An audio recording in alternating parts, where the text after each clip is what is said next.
Honourable members, Her Honour the Lieutenant Governor is in the precinct. Please remain seated until her arrival.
Commanded by Her Honor the Lieutenant Governor to announce that she does not see fit to declare the cause of her summoning you at this time, and will not do so until you have chosen a speaker to preside over your honorable body. Her Honor the Lieutenant Governor hopes to be enabled to declare, during the afternoon, her reasons for calling you together.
Honorable members, pursuant to Section 37 of the Provincial Constitution Act, the first order of business prior to the opening of a new parliament is the election of Speaker. Pursuant to Standing Order 11, it is my duty to inform you that only one candidate has declared their intention to stand for the election of Speaker. Therefore, I wish to announce that Raj Chauhan, member for Burnaby Edmonds, is declared elected Speaker for the 42nd Parliament. Mr. Speaker, congratulations.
Honorable members, I would like to humbly thank the members of this Assembly for the great honor that you have bestowed upon me this day by selecting me to be your Speaker. In keeping with the tradition of this high office, I will endeavor at all times to carry out my duties with fairness and integrity. I now ask for your patience while I declare a short recess in order to assume the appropriate attire. Thank you.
Honorable members, calling the House back to order. Mr. Premier. Thank you, Honorable Speaker. It is an honor and a privilege to be the first person to stand in this place and call you such after your unanimous election today. It is a real honor for me. You and I joined this House together 15 years ago with more hair, but not less enthusiasm than we have today. And it is extraordinary to look back on your time here, Honorable Speaker, from your arrival in Canada in 1973 and your beginnings as a farm worker, fired for speaking up for the rights of your colleagues, later forming the Canada Farm Workers Union to represent the most vulnerable in our population at that time.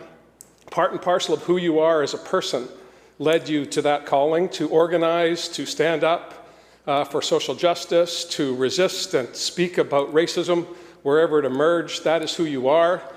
We brought back the Human Rights Commission at your urging, election after election after election. We were finally successful, and we were able to bring back what you had been advocating for from the day I first met you back in 2004. So to have you now sit in that chair, coming from the fields and now sitting overseeing the Commons for all British Columbians is truly extraordinary.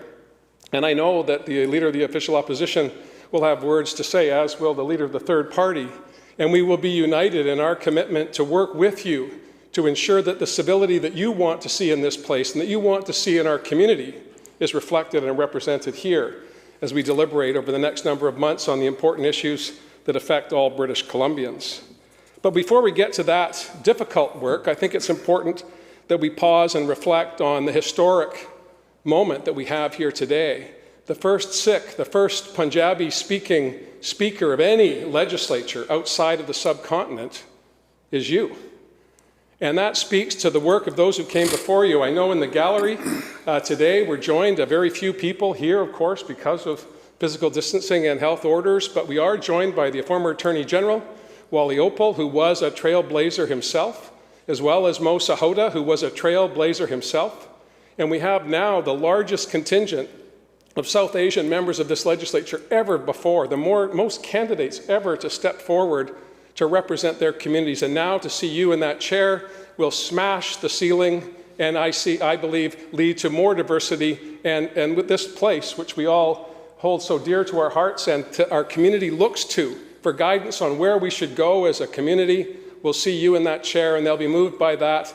Others will be motivated by the work of those who came before you and those who will come after you. So I lift my hands to you, my friends, Honorable Speaker, and may we deliberate with fairness, with equity, and all of the values that you bring to your life, you will bring to this place, and we'll all be better for it. Thank you, Speaker. Thank you, Premier.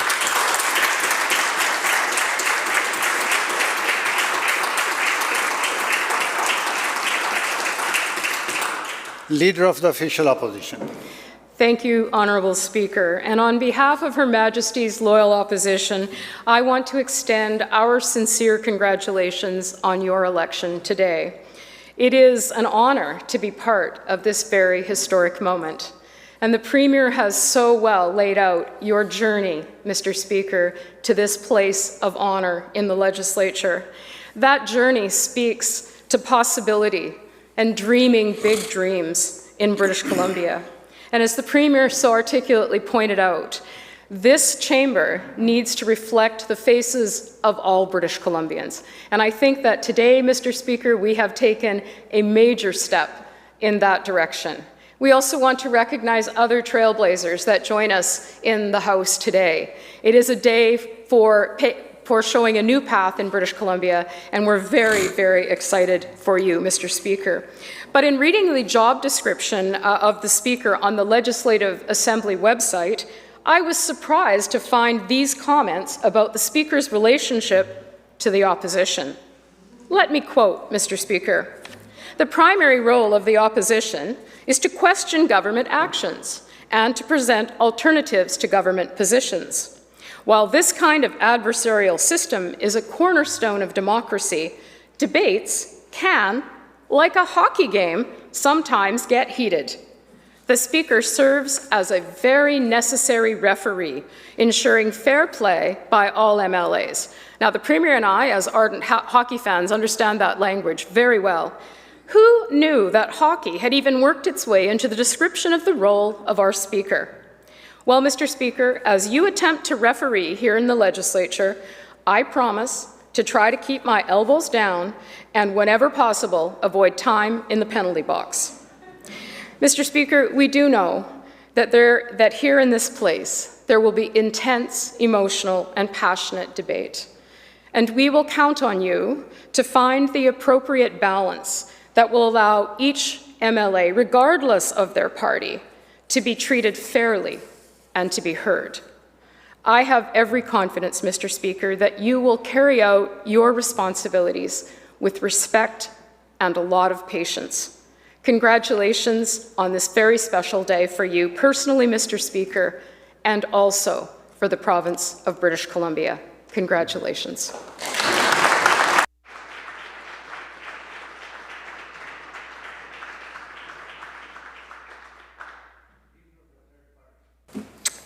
Thank you, Honourable Speaker, and on behalf of the Third Party Caucus, my colleague, member for Saanich North the Islands, and myself, a huge congratulations to you on becoming elected Speaker.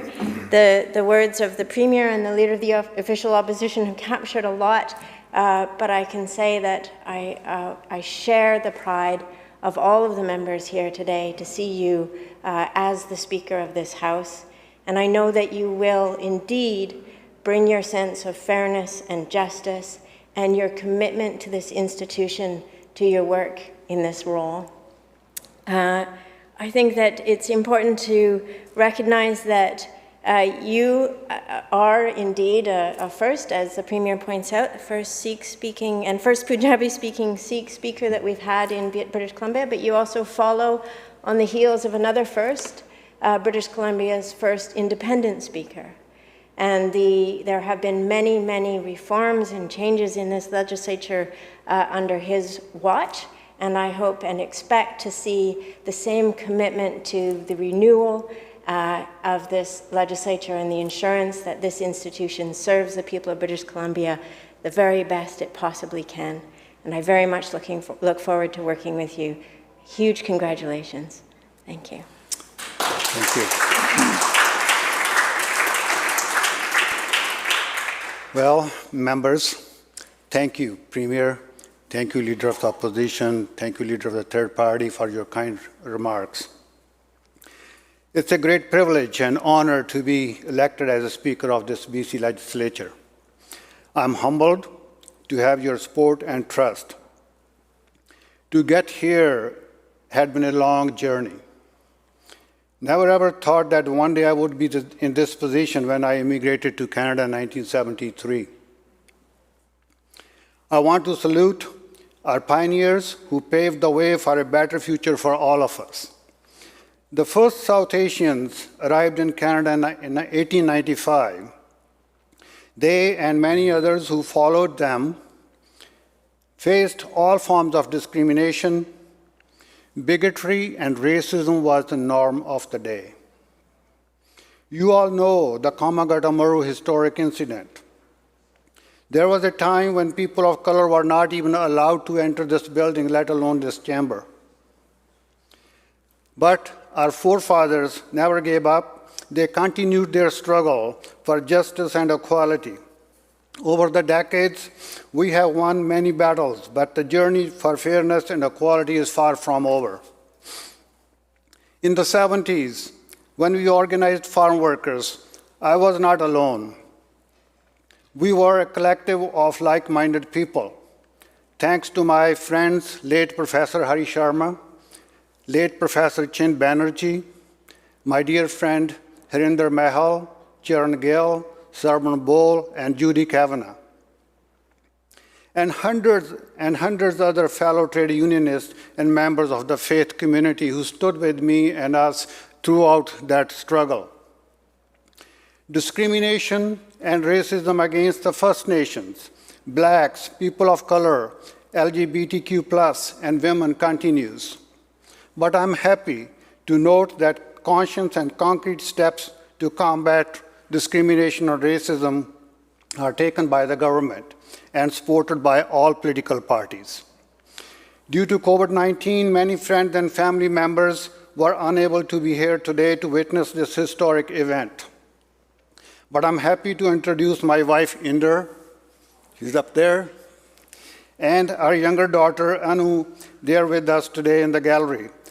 Our other daughter, Amrita, son-in-law, Jamie Sanford, and our two beautiful granddaughters, Chloe and Nivi, as well as my sister, Kulu Mahal, and my grandniece, Dia, and my niece, Ritu. They all wanted to be here, but they could not come. But I'm sure they're watching today. My two dear friends are here, Wali Opal, and the first Indo-Canadian MLA, Mo Sahuta. They are here. Thank you so much for being here with me today. Now in closing, congratulations, members, for getting elected and re-elected. The new members, you may find it overwhelming when you get here, as we did when we were first elected in 2005. Don't be afraid to ask for help. If you have any question, my doors will always be open for you. Between my office and the clerk's office, we will be happy to assist. Even the members of the press gallery, they can also be very helpful. In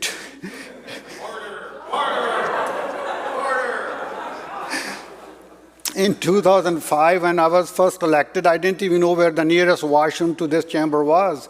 You know who helped me? Keith Baldry.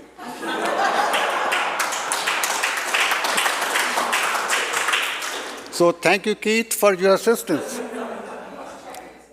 So again,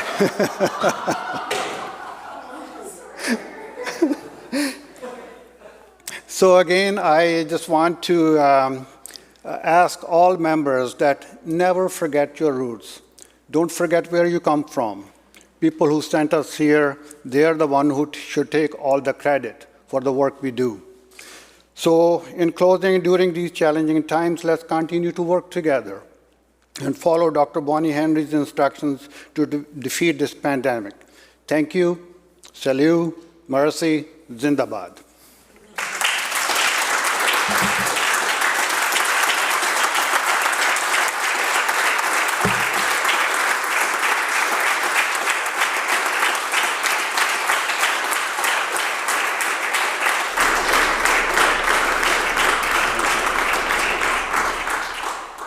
Government House Leader.